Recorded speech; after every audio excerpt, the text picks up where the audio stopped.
Hi, good afternoon. This is Shad Ritchie, and today's lesson is going to be on key performance indicators, or what some folks will reference as KPIs. And this class is through Appalachian State University, the master's program. This is for HCM 5575, which is the Level 2 Finance course. So what I am hoping to accomplish today is to be able to show you some examples of KPIs and then how to potentially look at those and also maybe graphically show that to teammates or executives to help understand what's going on in business. And so this is very valuable if your organization or your department or your healthcare organization is doing anything related to huddles or lean work. This is very valuable to make sure that you track improvement on a daily, monthly, weekly basis. So one thing that a physician has always told me in my career since day one is if you can't measure it, you can't manage it. And for a long time, I just kind of blew that off, and that was in my younger days, of course. But now that I think about it, it is very true. If you can't measure something, then you can't measure it effectively. And so what a lot of organizations do is they will try to pick key performance indicators that is going to help them achieve key business objectives. And a definition of a KPI is a quantifiable measure used to evaluate the success of an organization or an employee in meeting objectives for performance. And with that said, when you're thinking of key performance indicators, or your organization is, and if you're able to be on that team to do that, you really want to consider what is your desired outcome when you set a goal or some sort of indicator. You want to know what is your desired outcome? Why does this outcome matter? How are you going to measure the progress? And how will you know you've achieved your outcome? And then how often will you review the progress towards the outcome?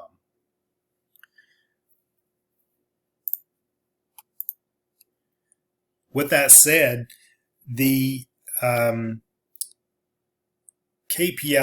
should, obviously, your objectives when you're developing key performance indicators, your objectives should be very specific.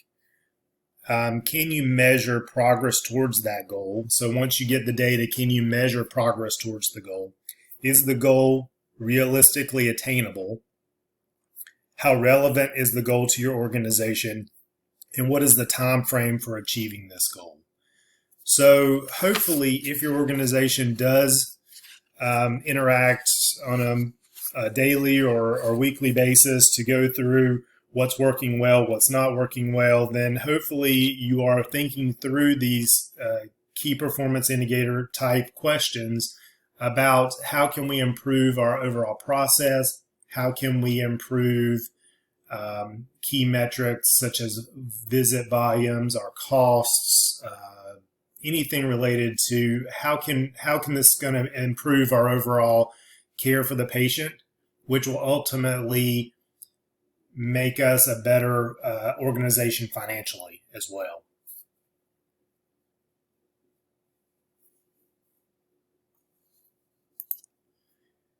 I do think it's very valuable when any organization does create metrics or goals, that it's cascaded down to all aspects of the organization.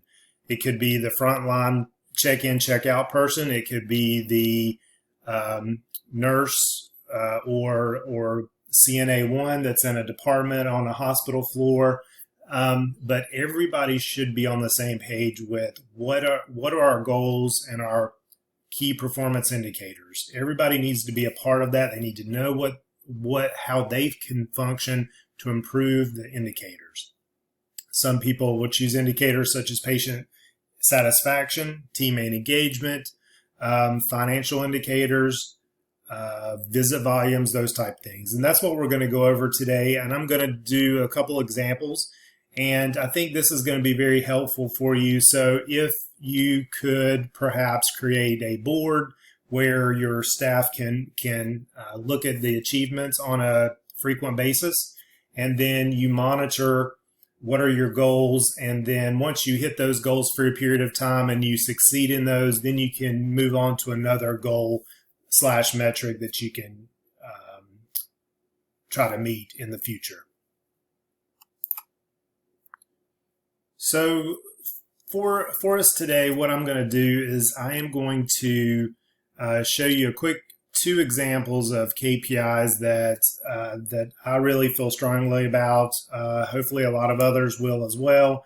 In my ambulatory experience, this is very valuable. However, in the assignment that you're going to get, I would like for you to, and I'll go over this at the end as well, but I'd like for you to discuss at least 2 key performance indicators that is going to help your organization or you're already using, that is very valuable for you to make good decisions or good and informed decisions on a daily basis. So in the KPI that you should see on the screen, the KPI that I chose first is cost per visit. And a lot of this data can be retrieved off of the income statements or perhaps from your financial department. But so in this case, what will happen is, so we have January through December. And then what I've indicated is that we have the actual indicators and then what was our budgeted goal for that indicator. So in this instance, like I said, this is cost per visit. So for January, for instance, in this particular practice, they had $47 in cost per visit, but our goal was $50 per visit. Now, this is a good indicator in the fact that the cost came under by $3. You'll see the variance in column D there. The variance came in at $3 under. So that should indicate that, one, we are controlling our expenses or costs, or our visits are higher than expected. So those are 2 factors that could impact your cost per visit. But then if you look, say, in February, this in particular practice had $56 per visit, and we budgeted $50. So we were $6 over in that particular month. And then you'll see in the variance, we were $7 over. And then several months we were on targets, and then some other months we were below as well. So there's varying items that can cause this to be over or under. What I like to do on any given time is if you're over, for instance, in cost per visit by over 5% one way or the other, then we really need to think about deep diving into the general ledger to see what's going on with something like that. But that's going into a lot of the weeds. But in this specific case, what I did is I did a quick average. And in order to do that, you can go to the auto sum button and click average. That will average the total month for you, and you can simply click enter. And in this case, our goal, like we said, was $50 per month or for the year. We actually came out a little bit ahead at $49.50. So we are about 50 cents better than what we said in terms of cost per visit.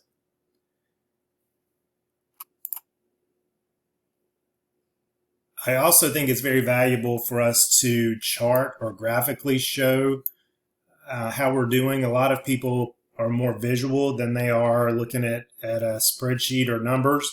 And so what I've got here is just a quick chart that you can easily see, the actual cost per visit per month, And then what is the overall benchmark? And that's $50. And that's that line here. So what I'm going to do is kind of quickly show you how to create this chart if you're not familiar with doing that.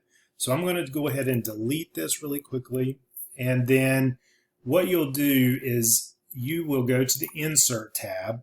And you'll see, hopefully on your Excel version, there's going to be a lot of options up here towards the top that you can choose from in terms of what type of graph you want. One important piece before you start doing that is highlight the numbers before you click the type of graph that you want to use. In this case, I want to use a bar graph and then show what is our goal in a line graph as well. So I'm going to click on Insert Bar Graph. Because these are going to be bar graphs, and you can see that it will automatically, if you hover over that, it will take the data that I have already included. But because I want to add a line, I'm going to go to More Column Charts. And there's so many options for you to use. I think you could use any type of graph that you feel like is going to show the department how they're doing, good or bad. So in this case, I'm going to do a combination, and it's going to be a clustered column dash line. And so I'm just going to click OK, and that's going to create this chart for me. There's a lot of other items that you can do. You'll want to clean this chart up, and I won't do that for you today, but you definitely could click on Chart Elements. You could add titles for the axes.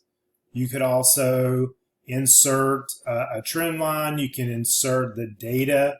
For instance, if you were to click or hover over data table, you'll be able to see that information there. So I think depending on what type of person you're going to show this to, I think you have a lot of latitude to make this a complex graph or maybe something that's more easier for somebody to understand. So this is one example of cost per visit. The other that I'm going to go to on tab number 2 is going to be visit volume. And I did not purposely do 52 weeks in an ambulatory setting and in a hospital setting. Unfortunately, right now, visit volumes are key. A lot of our payers still pay us on volume versus value, although we're moving towards a more value-based structure. So we still need to figure out, and try to keep our volumes up as much as we can. We know in this day and time with the coronavirus, there's a lot of panic and about what are patients going to do, especially if are they going to flood hospitals? Are they going to avoid ambulatory offices? There's a lot of different scenarios that could go into this. But for today, we're just going to look at a visit volume for a general practice. Our budget is going to be for a week, 500 patient visits per week. That's going to equate to, so if you operate 5 days a week, you're going to have 100 patients per day. In my experience, that's an average size practice that can see those type of volumes. So like I said, you'll be able to see in week 1, we actually saw 540 visits. Our budget was 500. We exceeded by 40. And then week 2, 525. Our budget was 500. We exceeded by 25. We have some weeks where we exceeded, some that we did not. And then again, the average on how to get the average for that. I did a 10-week period of time here. To get the average, you would go to the auto sum button. You could hit average and then hit enter, and that would average it out for you. So you'll see that we are actually showing 491.7 visits for that 10-week period. We needed 500 for that average, and so we are a little bit behind. So one would want to focus on, well, how can we increase our visits so that we do not get below budget? Maybe it's no-shows. Maybe it's the coronavirus is causing people not to come in. Maybe you think at virtual visits, those type of things, you may have to think outside the box. So this is, again, a really nice KPI for people who are working in the ambulatory sector. Finally, I wanted to, again, show you how to do a quick chart related to this. Again, I like the bars with the line there, but you're more than welcome to use any type of chart that's going to show any type of KPI that you're trying to monitor. So I'm going to delete this very quickly. Again, I'm going to go to Insert at the top. And then, again, I'm going to highlight the data that I want to graph. Before I do go into my graph, I'm going to go back into the bar. And again, because I want to use a line, I'm going to go to More Column Charts. I'm going to go to Combination or Combo, Clustered Column Line. And again, here creates our chart. So we'll see that in some months we are above the mark for our budget, and then some months or some weeks we're below. Again, you can add your axes titles and the chart title and those type things for your senior management or your financial group, whomever you're presenting this to. So with that said, I hope this is a quick lesson on key performance indicators. I do feel strongly that for frontline staff as well as senior staff, we really need to pick goals that are very measurable, things that are not succeeding perhaps, maybe things that you need to work on from a certain type of perspective, and monitor those until you have achieved those for a period of time. Once you've achieved that for a period of time, then you can move on to another KPI, for instance, or a key performance indicator. You can measure multiple at any time. However, just be aware you don't want to have too many that you're looking at, because that can get overwhelming for staff and management as well at any one time. So I hope this was helpful. Again, I hope everybody stays safe with the coronavirus. Wash your hands frequently, and I will upload this and also add this to the ASU Learn site. So again, what I'm asking for this particular assignment is that you pick at least 2 KPIs that your organization is currently monitoring. Again, it can be anything. It doesn't have to be totally financial. As we know, some of the indicators that we monitor will impact financial data as well. So again, it does not have to be financially specific. It could be patient engagement or patient satisfaction scores. But if you will pick at least 2 items, if you will show actual and then budget and then a variance, and then also try to graphically show it so that you can understand how to show this to your staff and or physicians on a daily, weekly, monthly, yearly basis. So hopefully that's good. If you have any questions, please do not hesitate to reach out to me via email or my cell phone. Thank you so much.